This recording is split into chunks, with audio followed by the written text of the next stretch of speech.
सर्वांना माझा नमस्कार। मी दीप्ती अमित तांबे, शासकीय औद्योगिक प्रशिक्षण संस्था मंडणगड, जिल्हा रत्नागिरी, शिल्पनिदेशक कोपा।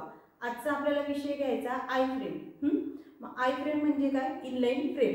मग ते इनलाइन फ्रेम मध्ये आपल्याला बघायचं काय की फ्रेम कशी क्रिएट करायची, ती लिंक कशी, त्या फ्रेम मध्ये लिंक कशी करायची, इमेज आणि व्हिडिओ, अशा आज आपण 3 टॉपिक बघणार आहोत। मग त्यासाठी मी एक प्रोग्राम टाइप करून ठेवलेला आहे। फ्रेम सगळ्यांना माहिती आहे, अशी चौकोनी आपण फ्रेम वेगवेगळ्या नॅचरल पिक्चरची पण बघत असतो। एका फ्रेम मध्ये कशी इमेज आणि कशी व्हिडिओ घेता येईल ते आपण आज बघणार आहोत। म्हणजे आपल्या टॉपिकचं नाव काय? आय फ्रेम, म्हणजे इनलाइन फ्रेम। बघा, नोटपॅड मध्ये मी प्रोग्राम ओपन केलेला आहे इनलाइन फ्रेमचा। त्याच्यात बघा नेहमीप्रमाणे आपण टायटल दिलंय त्या टॉपिकचं, HTML I frame. Body tag मध्ये आय फ्रेम SRC, याचा पण ॲट्रिब्यूट SRC असतो, फॉर सोर्स। मग सोर्स मध्ये द्यायचं काय असतं, जे आपल्याला पिक्चर इन्सर्ट करायचं असतं किंवा जी फाईल इन्सर्ट करायची असते, जे तुम्ही त्यात इन्सर्ट करणार त्याचा पाथ द्यायचा। आता फ्रेम तुम्हाला विशिष्ट पद्धतीच्या हाईटची किंवा विड्थची हवी असेल तर त्याचे 2 ॲट्रिब्यूट असतात, हाईट आणि विड्थ। तर मी हाईट आणि विड्थ दिलेली आहे मला हवी तेवढ्या फ्रेमसाठी। हाईट मी 400 दिली आणि 500, विड्थ 700 दिलेली आहे। आता नेम, त्याचं नाव काय दिलंय त्या फ्रेमला? माय फ्रेम। म्हणजे एक फ्रेम तयार केलेली आहे, त्याच्यामध्ये मी ही इमेज टाकणार आहे।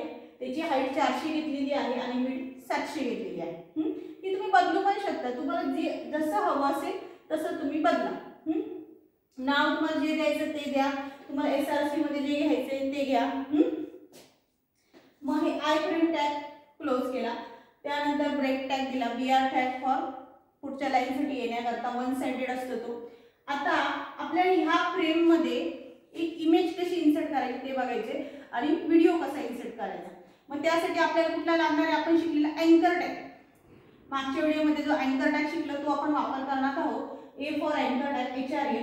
याच्यामध्ये ती लिंक दिलेली आहे व्हिडिओची, पूर्ण त्या जे आहे त्याचा पूर्ण पाथ तो दिलेला आहे आणि टार्गेट माय फ्रेम म्हटलेला आहे, म्हणजे या फ्रेम मध्ये तो व्हिडिओ ओपन होईल। कारण मी काय म्हटलेलं, टार्गेट माय फ्रेम जी मी बनवलेली आहे ती। आता तो अँकर टॅग मी क्लोज केला।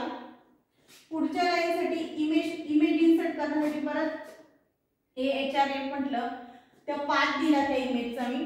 टार्गेट काय म्हटलं? माय फ्रेम। म्हणजे जी मी फ्रेम तयार केलेली आहे, हाईट आणि विड्थ 400 आणि 700, जी मी जेवढी फ्रेम तयार केली आहे मी एक व्हिडिओ तुम्हाला इन्सर्ट करून दाखवणार आहे आणि इमेज इन्सर्ट करून दाखवणार आहे। अँकर टॅग दोघं क्लोज केले। आता ओपनिंग आणि क्लोजिंग अँकर टॅग मध्ये जो टेक्स्ट येणार आहे त्या टेक्स्टवर एक लिंक तयार होणार आहे, ब्लू कलरची दिसणार। त्याच्यावर डबल क्लिक केल्यानंतर तुम्हाला तो व्हिडिओ बघायला मिळेल आणि त्याच्यावर डबल क्लिक केल्यानंतर तुम्हाला ती इमेज बघायला मिळेल। तर आता हा आपण प्रोग्राम रन करून बघूया। नेहमीप्रमाणे प्रोग्राम .html ने सेव्ह करायचा आणि रन करायचा। Body tag close, HTML close. आता तुम्हाला प्रोग्राम रन करून दाखवते।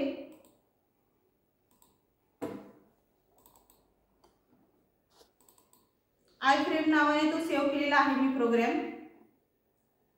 आता ज्या जिचा इमेजचा पाथ दिला ती इमेज आली आहे, ती इमेज आहे तेवढी याच्यात आलेली आहे। आपण जी फ्रेम तयार केली त्याच्यात हाईट आणि विड्थ दिली तेवढी फ्रेम तयार झाली आहे।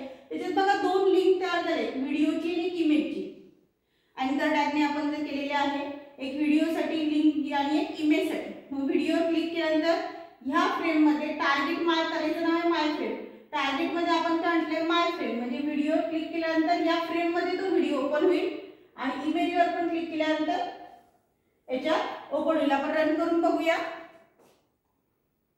बघा, मी आता व्हिडिओवर क्लिक करते, आपला व्हिडिओ ओपन होईल। आता मी जर इमेजवर क्लिक केलं तर इमेज ओपन होईल। आपल्याकडे जी इमेज आहे ती इमेज इथे ओपन होईल। आता बघा, तुम्ही हे कुठे बघितलं असेल? तुम्ही YouTube वर बघितलेलं असेल। YouTube मध्ये बघा एक स्पेसिफिक फ्रेम मध्ये तुम्हाला व्हिडिओ बघायला मिळतो किंवा तुम्हाला जे कंटेंट असतील ते बघायला मिळतात। त्यासाठी कुठलं लागतं? हे आय फ्रेम हे लागतं, इनलाइन फ्रेम।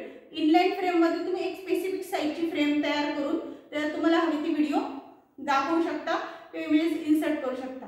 आय फ्रेम हा टॉपिक तुम्हाला चांगल्या पद्धतीने समजला असेल असं मी समजते. सर्वांना माझा धन्यवाद.